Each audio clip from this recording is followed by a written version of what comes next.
Hola chicos, ¿cómo están? ¿Todo bien? Bueno, vamos a empezar a hablar de mediastino. Este es un power bastante tranca, ¿sí? No hay mucho misterio, más que nada poder reconocer qué es, cuáles son sus límites, cuáles son sus divisiones, ¿bien? Después algunas cositas que tienen que ver con el timo y el esófago, que los vamos a presentar ahora, para que después, ¿sí? Nos sirvan en la Nato 3 sobre todo, ¿bien? Bien, cuando hablamos de mediastino, estamos hablando de un espacio virtual al que nosotros le asignamos límites arbitrariamente. Es más, van a ver que diferentes autores, ¿sí?, delimitan el mediastino según su conveniencia. Bien, hay diferentes escuelas de anatomía, ¿sí? Está, por ejemplo, la división de mediastino según Galli, que es una que usan muchos médicos cirujanos, bien, y hay otras más modernas, ¿sí?, que son las que tenemos acá, que están en libros como el Moore, como la anatomía de Grace, ¿sí?, que nos marcan otros tipos de límites. Bien, ya sea por un lado o por el otro, se están marcando un espacio central en la cavidad torácica que va a contener a las vísceras torácicas con excepción de los pulmones, ¿sí? Los pulmones quedan por fuera del mediastino. Vamos a ver que además de estos órganos tenemos otras estructuras como los vasos, ¿sí?, ganglios linfáticos, nervios, grasa, ¿bien? Y va a haber una diferencia, ¿sí?, con respecto a la edad, es donde podemos ubicar el mediastino, con su movilidad sobre todo, ¿sí? Fíjense que la cavidad torácica, ya habíamos hablado que es una cavidad, ¿sí?, que va a recibir un montón de movimientos. Entonces este mediastino, si yo respiro, ¿sí?, va a modificar su posición a nivel del tórax. Entonces decimos que es una región muy móvil en personas vivas. Si yo estoy muerta, no estoy respirando, no tengo movimientos peristálticos ni nada que me pueda movilizar esta región. Ahora, hay una diferencia entre personas vivas jóvenes y personas vivas más grandes, porque cuanto vamos envejeciendo, ¿sí?, mucho del tejido conectivo se vuelve un poco más fibroso y entonces las estructuras mediastínicas pierden movilidad. Bien, ¿qué me interesa que les quede de acá a ustedes? Que el mediastino es un espacio virtual que delimita un compartimiento central de la cavidad torácica y en él encontramos a las vísceras torácicas con excepción de los pulmones. Eso es lo que yo quiero que me digan cuando les pregunto, chicos, ¿qué es el mediastino? Bien, hablemos de los límites, ¿sí? Por delante tenemos al peto externo-condral, que me quiere decir que tengo al esternón y a los 7 cartílagos de las primeras costillas, ¿bien? Por detrás tenemos a las 12 vértebras torácicas, ¿bien? Lateralmente, y ojo con esto, no tenemos a los pulmones. Los pulmones van a estar envueltos por la pleura, dentro de lo que va a ser la cavidad pleural. Entonces nosotros no tocamos a los pulmones, sino lo que tocamos es la pleura. Entonces decimos que lateralmente lo que tenemos son las regiones pleuropulmonares, ¿bien? Por arriba tenemos esto que era acá, que era el orificio torácico superior. Y por debajo, el que nos va a hacer el límite, el piso de esto, va a ser el diafragma, ¿sí? Entonces, por delante, peto externo-condral, por detrás, columna vertebral torácica, hacia los laterales, las regiones pleuropulmonares, hacia arriba, el orificio torácico superior y por debajo, el diafragma. Acá tenemos dos imágenes para que nos pongamos en eje donde estamos hablando, ¿sí? Esto de acá es un corte axial, esto es anterior, esto es posterior, ¿sí? Derecha, izquierda.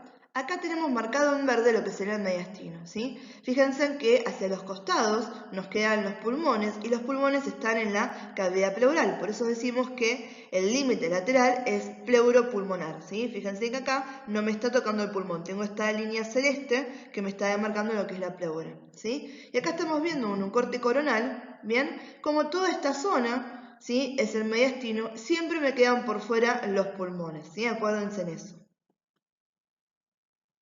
En cuanto a la división del mediastino, vamos a ver que primero se separa en mediastino superior y mediastino inferior. Para hacer esa división, ¿se acuerdan que yo les dije la primera vez que nos vimos, chicos? El ángulo de Lewis, el ángulo external, lo vamos a repetir un montón de veces. Y fíjense en que para poder separar el mediastino superior del mediastino inferior, vamos a trazar una línea horizontal imaginaria que va a ir desde el ángulo de Lewis, ¿sí?, hasta el espacio intervertebral entre T4 y T5. ¿Sí? Entonces yo trazo esta línea, lo que me queda por arriba de esta línea horizontal es el mediastino superior y lo que me queda por debajo va a ser el mediastino inferior. Y a su vez el mediastino inferior se va a separar en tres. en mediastino anterior, mediastino medio y mediastino posterior. ¿Bien? Eso lo vamos a hacer en base a una estructura que me rodea el corazón. Fíjense que es el tamaño que ocupa el corazón en el mediastino, ¿sí? Entonces, hay una estructura que rodea el corazón que se llama pericardio. Entonces, lo que queda por delante del pericardio es mediastino anterior, lo que queda detrás del pericardio es mediastino posterior y lo que queda contenido por el pericardio va a ser mediastino medio, ¿sí? Queden tranquilos que ahora lo vamos a ver en la próxima diapo. Bien, acá tenemos entonces la división completa del mediastino, ¿sí? En superior, inferior y las tres regiones inferiores. Fíjense que decimos cómo se establece la división del mediastino inferior mediante el pericardio. El pericardio, que es una membrana fibroserosa que va a recubrir el corazón y la parte inicial de los grandes vasos. Bien, entonces, por delante del pericardio me queda mediastino anterior, por detrás del pericardio mediastino posterior y lo que queda comprendido dentro del pericardio va a ser mediastino medio. Estas son las tres secciones del mediastino inferior, ¿sí? Después trazamos esa línea horizontal que iba del ángulo de Lewis hasta el espacio interlateral entre T4 y T5 y nos quedaba por arriba de todo esto el mediastino superior, ¿sí? Estas imágenes, la de esta diapo y la de la anterior, son de la anatomía de Gray, ¿sí? Que yo se lo subí. Así que cualquier cosa lo pueden chusmear también desde el libro. Bien, cuando hablamos de mediastino superior, estamos hablando de esa región que se encuentra por debajo del orificio torácico superior y por arriba de ese plano transverso del tórax que se traza desde el ángulo de Lewis hasta el espacio interlateral de T4 a T5.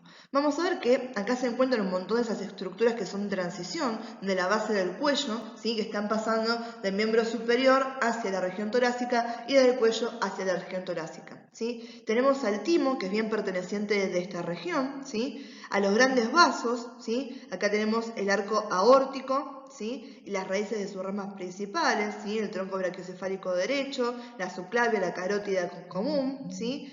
Tenemos lo que les puse acá, la arteria subclavia, las venas brachiocefálicas, ¿sí? Estas dos que están acá, y la vena cava superior. Bien, después tenemos esta estructura cartilaginosa que es la tráquea, por detrás de ella tenemos al esófago, y si se acuerdan acá tenemos esos ángulos venosos que se dan entre la confluencia de la vena subclavia y la vena yugular interna, y en estos iban a desembocar el conducto torácico, ¿sí? Y la gran vena linfática derecha junto con los troncos linfáticos que van a ser accesorios a ellos. Bien, entonces esas son las estructuras que tenemos en el mediastino superior. Ahora en la siguiente diapo vamos a remover, ¿sí? El esternón y las costillas para poder ver estos vasos y estas estructuras que nombramos acá un poquito más tranquilos. Bien chicos, en este diapo lo que estamos viendo es una imagen de las estructuras del mediastino superior, ¿sí? Y otras que son bien de la base del cuello, que eran las mismas que teníamos en la diapo pasada, solamente que acá removimos la parte ósea y nos quedamos con las estructuras, ¿sí? Viscerales y vasculares. Yo voy a aprovechar esta diapo para ir contándoles algo de vascularización, ¿sí? Sobre todo porque son tan lindas, las tengo acá tan a mano que no podría dejar pasar esta oportunidad. Quédense tranquilos que más adelante, cuando veamos el power de corazón y grandes vasos, se las voy a nombrar otra vez, los vamos a ver de vuelta, pero ya que estamos vamos adelantando y cuando llegamos a ese punto les suena de algún lado porque lo vieron conmigo en mediastino. ¿Bien? Entonces yo les fui marcando acá con estas cajitas, ¿sí? Los nombres que vamos a estar viendo ahora, ¿sí? Voy a empezar acá desde la vena cava superior, pero no voy a seguir estrictamente el orden, ¿sí? De izquierda hacia derecha. ¿Bien? Empecemos acá entonces vena cava superior, ¿sí? Acá a esta altura tenemos el corazón, ¿sí? Vemos que la vena cava superior desemboca en la aurícula derecha y me está trayendo la sangre carboxigenada del miembro superior, del cuello y de la cabeza, ¿bien? La vena cava superior está formada por la confluencia de dos venas. Estas venas se llaman vena brachiocefálica derecha y vena brachiocefálica izquierda. Otro nombre que podemos tener para ellas va a ser troncos brachiocefálicos derecho e izquierdo o venas innominadas derecha e izquierda, ¿sí? Cualquiera de las tres formas es correcta. Estas venas brachiocefálicas se forman por la confluencia de otras dos venas, la vena subclavia y la vena yugular interna. Entonces, la vena subclavia derecha y la vena yugular interna derecha me forman a la vena brachiocefálica derecha. La vena yugular interna izquierda y la vena subclavia izquierda me forman la vena brachiocefálica izquierda. La unión de ambas venas brachiocefálicas me forma la vena cava superior, ¿sí? Entonces, venas brachiocefálicas, ¿sí? Brachio de brazo, cefálico de cabeza. Y fíjense, la subclavia me está trayendo la sangre de todo lo que es miembro superior, todo lo que sería el brazo. Y la yugular interna me está trayendo toda la sangre de la cabeza y del cuello. Entonces ya el nombre me está muchoneando, que obviamente me están drenando de esas regiones de la parte superior del cuerpo. ¿Bien? Por detrás de las venas tenemos acá a las arterias, ¿bien? Las arterias, ¿sí?, van a nacer de esta gran arteria que es la arteria aorta y de una de sus secciones en particular que es el arco aórtico o el callado aórtico, ¿sí? La aorta nace del ventrículo izquierdo del corazón, ¿sí? Tenemos aorta ascendente, callado aórtico y aorta descendente, ¿sí? Y de este callado aórtico tenemos el nacimiento de estas arterias, las primeras ramas de la arteria aorta, ¿sí?, que me van a irrigar todo el miembro superior, el cuello y la cabeza. ¿Bien? Vamos a ver que acá tenemos una variación anatómica entre el lado derecho y el lado izquierdo, que nos diferencia para nosotros poder identificar qué es derecho y qué es izquierdo cuando estamos viendo a estas arterias. Las arterias que tenemos acá van a ser la arteria carótida común o arteria carótida primitiva y la arteria subclavia. ¿Bien? La diferencia que tenemos es que la arteria carótida común derecha y la arteria subclavia derecha nacen de un tronco brachiocefálico arterial derecho. Entonces tenemos callado aórtico, tronco brachiocefálico arterial derecho, ¿sí? Arteria subclavia derecha, arteria carótida común derecha. En cambio, del lado izquierdo, la arteria carótida común izquierda y la arteria subclavia izquierda nacen directamente del callado aórtico. Del lado izquierdo no hay tronco arterial brachiocefálico, sino que estas dos arterias nacen directo del callado aórtico. ¿Bien?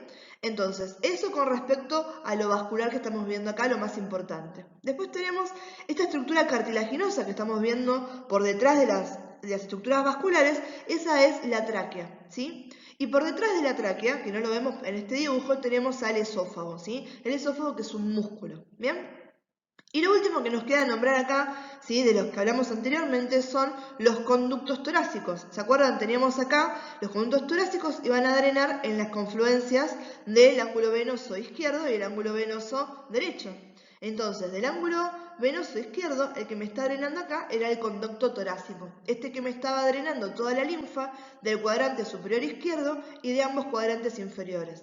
Mientras que del lado derecho tenemos a la gran vena linfática derecha, ¿sí?, o al conducto linfático derecho que me drenaba solamente la linfa del cuadrante superior derecho. ¿Bien? Otra cosa para ver acá, ¿sí?, aprovecho, ¿se acuerdan cuando vimos los límites del mediastino? Dijimos que el límite lateral era la superficie pleuropulmonar. Vamos a ver de vuelta acá. Estos que están acá son los pulmones y esto que han marcado acá, ¿sí?, con un grisecito, estaría queriendo interpretarse como la pleura, ¿sí? Entonces fíjense que toda esta región que está delimitada entre ambos campos pleuropulmonares es el mediastino. Estos son los límites laterales de los que habíamos hablado anteriormente. ¿Bien? Bueno, seguimos. Bien, acá hablamos del timo, ¿sí? El timo es un órgano que tiene fisiología glandular, se va a comportar como una glándula, ¿sí? Libera una hormona que se llama timosina, ¿bien? Además tiene otras funciones las que vamos a hablar en la diapo siguiente. Vamos a decir que este es un órgano exclusivo del mediastino superior, porque en su mayoría lo encontramos, ¿sí?, prácticamente en el mediastino superior. En los chicos, ¿sí?, y en algunos adultos los podemos encontrar también formando parte, ¿sí?, del mediastino inferior anterior, ¿sí?, bien apoyado ahí sobre lo que es el pericardio fibroso. ¿Bien? Pero como este es un órgano que con el tiempo involuciona ese tejido graso y se va haciendo más pequeñito, generalmente en los adultos decimos que es exclusivo del mediastino superior. Vamos a decir que está ubicado en la parte inferior del cuello, ¿sí?, justamente en la parte anterior del mediastino superior, por detrás del manubrio esternal y por delante del pericardio fibroso, ¿sí? Acá tenemos esta imagen, espérenme que les pongo el puntero, ¿sí? Fíjense que todo esto de acá sería mediastino superior, ¿bien? Y esta sería la línea que nos estaría demarcando, ¿sí?, entre el ángulo de Lewis y el espacio intervertebral T4, T5, y por acá abajo tenemos mediastino inferior. Una partecita muy chiquitita nos queda en el mediastino inferior si nos ponemos a ser bastante exquisitos como lo decimos. Pero también se puede decir que es es un órgano exclusivo del mediastino superior por esta reabsorción a tejido graso y esta reducción de su tamaño que pasa con el tiempo. Decimos que morfológicamente el timo tiene dos lóbulos, ¿sí? Es de consistencia blanda, que queda moldeado por estructuras adyacentes. No es una consistencia que me demarca un territorio muy particular, sino que se amolda a las estructuras que tengo alrededor, ¿sí? Está compuesto por linfocitos, que son unas células específicas, ¿sí? Que están en un entramado epitelial único, ¿bien? Y su función va a ser una fuente de linfocitos previa al nacimiento, madurar esos linfocitos y secretar esta timosina. Esos linfocitos, ¿sí? Quédense tranquilos que yo no les voy a preguntar nada de lo que está acá abajo, son parte de las células que corresponden al sistema inmunitario, ¿sí? Esas células que necesitamos tener, ¿sí? Los linfocitos T, ¿sí? Son estos que se generan en el timo, y otros linfocitos que son B, que se generan particularmente en el vaso, ¿sí? Entonces, estos linfocitos T pueden ser cooperadores o pueden ser citotóxicos, y estos dos responden de formas diferentes a los agresores externos o internos, a los que llamamos antígenos. ¿Bien? Entonces, el timo cumple una función inmunitaria muy importante, ¿sí? También se considera uno de los órganos linfáticos porque madura estas células de la respuesta inmune. ¿Bien? Bien, acá tenemos irrigación, drenaje y ganglios linfáticos, ¿sí? O linfáticos del timo. Quédense tranquilos, yo esto no se los voy a tomar, chicos. Se los dejo en el Power porque siempre considero que está bueno que tengan toda la información, pero tengo cosas mucho más importantes que evaluar con ustedes que el drenaje, la irrigación o los linfáticos del timo en particular, ¿sí? Vamos a ver que las ramas que me irrigan el timo son ramas de la arteria torácica interna y van a ser las ramas intercostales anteriores y las ramas mediastínica anterior. ¿Bien? En cuanto al drenaje, ¿sí? Estas van a ser las venas brachiocefálica izquierda, la vena torácica interna y la vena tiroidea anterior. Y los ganglios linfáticos van a ser ganglios paraesternales, ganglios brachiocefálicos y ganglios tracobronquiales. ¿Bien? Esto sí me interesa, que es cómo vemos al timo radiológicamente, ¿sí? Vamos a ver que a partir de las primeras 24 horas de vida, si yo hago una adquisición radiográfica del neonato, ya puedo empezar a ver el timo, ¿sí? Después, a partir de los 2 años de vida, ¿sí? Esto va a ir evolucionando, ¿sí? En la pubertad más que nada se va a convertir prácticamente en tejido graso. Ojo con esto, chicos, que digamos que realmente veamos en una radiografía de tórax el timo en un paciente mayor a los 8 años, no significa que deje de existir el timo, que nosotros no tengamos timo, ¿sí? En los adultos tiene una configuración más que nada cuadrilátera, ¿sí? Y sí lo vemos, ¿sí? Podemos tener patologías a nivel del timo, ¿sí? Si yo, por ejemplo, le hago radioterapia a nivel torácica a un paciente, una de las cosas que podemos tener es un agrandamiento de esta glándula, ¿sí? Entonces no quiere decir que desaparezca por completo, quiere decir que involuciona el tejido graso y que se reduce gran porción su tamaño, ¿bien? Entonces, lo que está bueno es que tengan en cuenta esto, sé que ustedes van a tener radiología pediátrica más adelante, pero si ya ahora tienen en cuenta, ¿sí? Que está el timo ahí, que es algo que podemos ver en la radiografía de los chiquitos de tórax, no nos asustamos cuando vemos imágenes como las 4 que tenemos acá en pantalla, ¿sí? Entonces, estas 4 imágenes que tenemos acá de radiografías de tórax de pediátrico nos forman las 4 variables radiológicas comunes de cómo se presenta el timo en las radiografías, ¿sí? Esta primera, la que es A, ¿sí? El timo lo tenemos acá y este se llama en forma de vela, ¿sí? Acá tenemos, ¿sí? Parece que fuera una consolidación en el lóbulo superior derecho. Acá aparece una masa mediastínica y acá está oculto, me queda bien superpuesto con la silueta cardíaca y parece que el paciente tuviera una cardiomegalia, ¿sí? Entonces, estas son las 4 formas, visiones de la apariencia normal en la radiografía de tórax de los pediátricos, ¿sí? En forma de vela, como consolidación del lóbulo superior derecho, como masa mediastínica y como cardiomegalia. Bien, al final este pavo resultó ser rebuchón porque acá tenemos a la tráquea, que la tráquea pertenece al sistema respiratorio y la vamos a ver cuando veamos el pavo al siguiente, que es justamente respi, ¿sí? Pero ya aprovecho acá, como la nombramos como una de las cosas que vamos a encontrar en el mediastino, ya les doy un adelanto de ella, ¿sí? Vamos a ver que la tráquea está formada por 15 a 20 anillos cartilaginosos que son incompletos, ¿sí? ¿Qué quiere decir que son incompletos? Que tienen forma de C, donde vamos a ver que La región anterior y lateral es cartilaginosa y la región posterior va a estar unida por fibras musculares, ¿sí? Entonces yo si los dibujo acá al costadito, ¿sí? Ahí estamos, mirá. Ahí, con forma de C, ¿sí? Y decimos que son incompletos porque la región cartilaginosa no me cierra, no porque esto me queda abierto. En cambio, en la parte de atrás, ¿sí? Que ahora se lo voy a poner en verde, tengo cerrado, tengo tapizado esto por fibras musculares, ¿sí? Por músculo liso. Entonces, esto que está acá en celestito, esto sería cartílago, ¿sí? Y esto que está acá en verde sería músculo. ¿Bien? Y así me queda delimitada lo que es la tráquea. Por detrás de todo lo que es esta fibra muscular, bien pegado ahí, que les voy a dibujar acá en violeta, tengo al esófago. ¿Sí? Ahí estamos.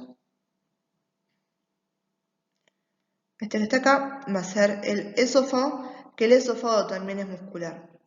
Y para que no haya ninguna duda, ¿sí? Esto es anterior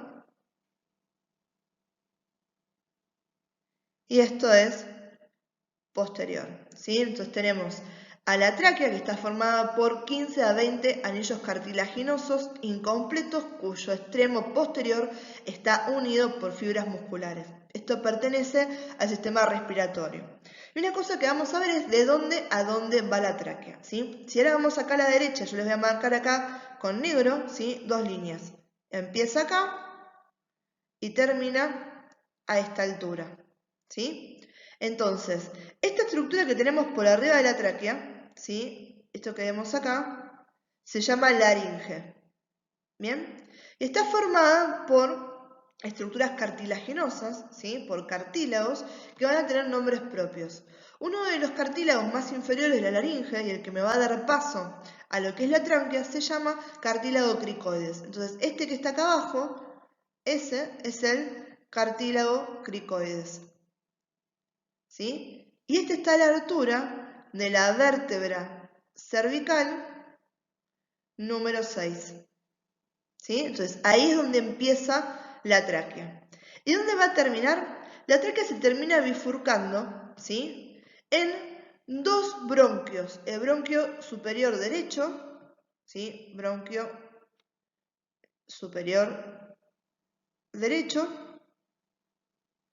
y en este que está acá, que es el bronquio superior izquierdo.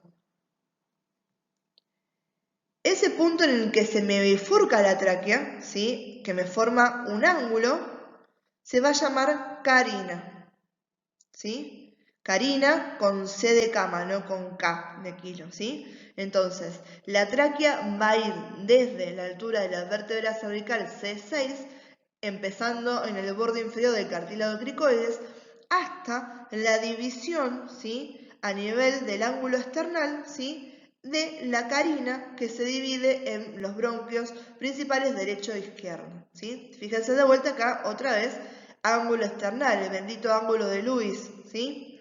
Vamos a ver que esta tiene una relación muy estrecha con el esófago, desciende anterior al esófago y entra al mediastino superior con una pequeña inclinación hacia el plano derecho, ¿sí? Hacia la derecha del plano medio. Acá tenemos algunos gráficos de referencia, ¿sí? Acá obviamente lo que les quise dibujar yo anterior, fíjense en los cartílagos y cómo la parte posterior está toda tapizada por fibras musculares, ¿sí? Y acá cómo tuvimos que retraer al esófago para poder ver esta parte posterior de la tráquea, ¿sí? La tráquea y el esófago están estrechamente unidos, ¿bien? Acá vemos la relación de la carina con todos los vasos que habíamos hablado anteriormente. Y acá para que nos quede bien esa división de dónde está la tráquea con referencia al tórax. Fíjense, acá tenemos el ángulo de Lewis. El ángulo de Lewis era justamente se estaba bifurcando en los bronquios principales derecho e izquierdo, ¿sí? Y empezaba a nivel del cuello, ¿sí? A nivel de la sexta vértebra cervical, en la base del cartílago cricoides, ¿sí? Entonces 15 a 20 anillos cartilaginosos incompletos que empiezan a nivel de la sexta vértebra cervical en el borde inferior del cartílago cricoides y se extienden hasta el ángulo de Lewis donde la tráquea se bifurca en la carina en los bronquios principales derecho e izquierdo. Bien, y acá tenemos el esófago, que queden tranquilos que el esófago lo van a ver en el anato 3, acá es una mínima presentación que tenemos. Vamos a decir que el esófago es un tubo muscular, pertenece al sistema digestivo, va a ir estrechamente relacionado con la tráquea en su porción, ¿sí? Del cuello y la porción del mediastino superior, y después va a estar relacionado sobre todo con la arteria aorta a nivel torácico. Bien, este es un músculo que pertenece a la región del cuello, a la región del tórax y un cachitito a la región abdominal, ¿sí? Vamos a ver que inicia a nivel de C6, C5, ¿sí? O sea, a esta altura que estamos acá, ¿sí? ¿sí? C6, C5, vamos a ponerle C6 para que nos quede igual que la tráquea, ¿bien? Y esto que tenemos acá arriba es un hemicilindro musculofacial al que vamos a llamar faringe, ¿sí? Entonces, por debajo de la faringe, ¿sí? En especial está delimitado por un músculo que está acá, que se llama músculo cricofaringeo, ¿sí? Músculo cricofaringeo. No me hagan bullying con las letras, que estoy con el pad de la compu. Entonces, el esófago va a empezar a nivel del cuello, ¿sí? Por debajo de la faringe, delimitado por el músculo cricofaringeo y a la altura de la sexta o quinta vértebra cervical, ¿sí? Y va a finalizar a la región de lo que es el abdomen, ¿sí? En este lugar, en la unión esófago-gástrica, ¿sí? El esófago termina en el estómago, ¿sí? Yo les dibujé un estómago que no está anatómicamente en relación, pero para que me entiendan, ¿sí? Este que está acá es el estómago, ¿sí? Entonces termina en la unión esófago-gástrica, ¿sí? En un orificio que se llama cardias, ¿bien? Pasa por el hiato esofágico en el diafragma y ahí desemboca ligeramente hacia la izquierda en el estómago, ¿bien? Y eso lo va a hacer a la altura de la 11ª vértebra torácica, ¿sí? De la 11ª vértebra torácica, esta es T11, ¿sí? Y hacia adelante la referencia que tenemos es el séptimo cartílago costal, ¿sí? Entonces decimos que el esófago es un tubo muscular que pertenece al sistema digestivo y que va a discurrir por los compartimientos del cuello, del tórax y el abdomen. Se va a extender desde su origen por debajo de la faringe, delimitado por el músculo cricofaringeo a la altura de la sexta o quinta vértebra cervical, hasta la 11ª vértebra torácica y el séptimo cartílago costal, ¿sí? En su unión a nivel del abdomen, ¿sí? A la altura del cardias, ¿sí? Con el estómago, ¿sí? Esa unión esófago-gástrica. Entonces, en su trayecto vamos a decir que va a ingresar al mediastino superior entre la tráquea y la columna torácica, discurriendo por delante de las vértebras T1 a T4, o sea, bien posterior. Después, cuando estamos ya hablando de mediastino posterior inferior, ¿sí? Vamos a ver que en su primera porción va a estar pasando por detrás y hacia la derecha del arco aórtico, ¿bien? Va a estar posterior, acá está el corazón, va a estar posterior al pericardio y posterior a la aurícula derecha. Cuando estamos llegando a su porción final, el esófago se vuelve anterior a la aorta, ¿sí? Cuando se está desviando a su izquierda para pasar por el hiato esofágico a nivel de T10, ¿bien? Y desembocar en la unión esófago-gástrica acá en el cardio, ¿sí? Que si nos acordamos estaba a la altura de la 11ª vértebra torácica y del séptimo cartílago costal. Algo interesante para tener en cuenta cuando se interpreten estudios contrastados es que el esófago tiene estrechamientos y abultamientos que son normales, que forman parte de la anatomía natural de este esófago porque está delimitado por estructuras adyacentes, ¿sí? Tenemos estrechamientos que son las partes que comprimen, ¿sí? Y yo le digo, ¿por qué tenemos abultamientos? Es lo mismo que me pasa a mí cuando me quiero poner el jean que no me entra, ¿sí? Lo cierro a presión, estoy reapretada en la panza y por arriba tengo, ¿sí? Soy un muffin, tengo los flotadores, porque lo que comprimo de un lado salta por otro lado, ¿sí? Entonces tenemos estrechamientos y tenemos abultamientos, ¿bien? Yo les voy a ir marcando acá, esperen que me pongo el láser, ¿sí? Y les vamos a ir hablando de cada uno de ellos, ¿bien? Entonces, empezamos acá a nivel de C6, ¿sí? que tenemos el primer estrechamiento, que es a nivel de la sexta vértebra cervical por el músculo cricofaríngeo, ¿sí? Donde empieza acogotado, pobrecito, ¿sí? Después tenemos el arco aórtico, ¿sí? El arco aórtico me está comprimiendo, también me está comprimiendo a nivel de T3 y T4 el bronquio principal izquierdo, y acá tenemos, con el marco acá con el 4, entre este arco aórtico y el bronquio principal izquierdo tenemos un pequeño abultamiento, que es una zona donde el esófago respira de estar apretados, ¿sí? Después tenemos acá a la aurícula izquierda, que también me lo comprima. Y acá en el quinto tenemos otro abultamiento entre el bronquio y la aurícula, que de vuelta vuelve a respirar el esófago, ¿sí?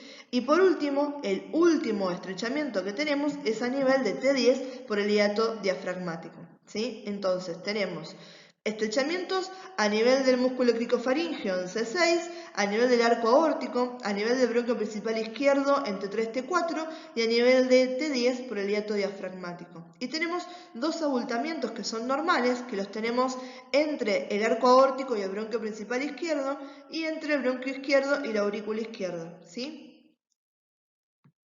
Entonces tenemos estos estudios contrastados. Y fíjense cómo la columna del esófago no es algo completamente liso, sino que tenemos esas opciones. Impresión acá, tenemos el callado aórtico, ¿sí? Por acá tenemos el corazón, a los bronquios, todos estos estrechamientos y abultamientos que hablamos recién, ¿sí? Acá tenemos el diafragma, ¿sí? Fíjense ahí cómo está haciendo más chiquitito. Y acá lo que tenemos es un estudio que se llama video de evolución, en este caso es de un pediátrico. Esperen que saco el puntero a ver si me deja. Ahí está. Es un pediátrico. Fíjense cómo le están dando una mamadera con contraste, ¿sí? Y ahí se está viendo el tema de cómo está pudiendo, ¿sí? Cómo está bajando ese contraste por el tubo digestivo. Primero se evalúa también lo que es faringe y también obviamente evaluamos ahí el esófago. Bien, lo que nos queda ahora es hablar un poquito más en detalle del mediastino inferior, ¿sí? Todo esto que estábamos hablando lo hablábamos como pertenecientes del mediastino superior, a excepción del esófago, que este esófago también pertenece al mediastino inferior posterior. Cuando hablamos del mediastino posterior, vamos a decir que va a ser inferior al plano transverso del tórax, superior al diafragma, posterior al pericardio y al diafragma y anterior a las vértebras torácicas de T5 a T12. Como contenido, ¿sí? Tenemos a la aorta torácica, al conducto torácico y los troncos linfáticos, a los ganglios linfáticos mediastínicos posteriores, a las venas ácidos y hemiácidos y al esófago, ¿sí? Estas venas ácidos y hemiácicos las vamos a ver después, pero estas son bien posteriores, están bien relacionadas con lo que es la columna, por eso estamos bien en mediastino posterior. Bien, acá podemos ver los vasos que nombramos recién, ya un poquito hablamos de la arteria aorta, ¿sí? Arteria aorta, acá están haciendo del ventrículo izquierdo, porción ascendente, callado y porción descendente, ¿sí? Esta es la aorta torácica y acá empezaría después del diafragma la aorta abdominal. Y de este lado, que esta no las habíamos visto, tenemos esta que está acá, que es la vena ácigos, ¿sí? Y esta que está acá, que es la vena hemiácigos. Bien, después tenemos toda esta que está por acá arriba, que es la vena hemiácigos accesoria, ¿sí? Entonces, vena ácigos, ¿sí? Y la vena hemiácigos, ¿sí? Hemiácigos y hemiácigos accesoria. Cuando hablamos del mediastino medio, vamos a decir que está ubicado inferior al plano transverso del tórax, superior al diafragma y está contenido entre las hojas del pericardio, por detrás del mediastino anterior y por delante del mediastino posterior. Su contenido van a ser el corazón, ¿sí? El propio pericardio, los ganglios linfáticos y las raíces de los grandes vasos. Y el último del que nos toca hablar es el mediastino anterior. Esta es la subdivisión más pequeña del mediastino. Decimos que se encuentra inferior al plano transverso del tórax, superior al diafragma, ¿sí? Anterior al pericardio y posterior al cuerpo del esternón y los músculos transversos del tórax, ¿sí? Como contenido tenemos tejido conectivo, ¿sí? Que van a ser los ligamentos externo-pericárdicos, que me va a dar anclaje, ¿sí? Del corazón en la zona, ¿sí? Torácica. Tenemos grasa, ¿sí? Vasos linfáticos, muy poquitos ganglios linfáticos, Ramas de los vasos torácicos internos, ¿sí? Y en los niños, sobre todo, se encuentra la parte inferior del timo, ¿sí? Acuérdense que en los adultos este timo tenía una involución hacia el tejido graso y lo encontrábamos más que nada en el mediastino superior. Y de vuelta acá tenemos con los colores esas divisiones que teníamos de mediastino. Mediastino superior y acá teníamos mediastino inferior. Mediastino anterior, que es el que tenemos marcado acá, mediastino medio y mediastino posterior. Bien, acá tenemos una visión integral de mediastino. Esto es más que nada para que ustedes vean que en algunos lados, cuando ven mediastino en los libros, les van a decir lado azul, lado rojo, ¿sí? El lado azul va a ser siempre mediastino en la visión desde la derecha y el lado rojo va a ser el mediastino en la visión desde la izquierda. Esto es por la predominancia acá de vasos venosos, ¿sí? Que están viendo ahí, del sistema cava y las venas ácidos y hemiácidos, y del lado izquierdo estamos viendo, ¿sí? Ahí a la arteria, ¿sí? Entonces, lado rojo, lado azul. Bien, esto no se me preocupen que yo no les voy a tomar mediastino en una visión integral para que me vean todo esto, aunque quédense tranquilos que al final de la cursada, ¿sí? Sobre todo de esta primera etapa del cuatrimestre, no hay nada de acá que ustedes no me sepan nombrar, ¿sí? Vamos a ver cada una de estas cosas en particular. Bien chicos, con esto ya terminamos, ¿sí? Acá con este es el último power de esa triada que tuvimos de linfáticos, anatomía mamaria y ahora mediastino, ¿sí? Terminamos con esto y ya empezamos con respiratorio, que son los últimos 3 temas que tendrían que entrar en esta primera etapa del cuatri, ¿sí? Quédense tranquilos que como siempre entra lo que yo llego a darles a ustedes, ¿sí? Así que ahora corto en esto y ya me pongo a grabarles el de respiratorio. Les mando un beso enorme.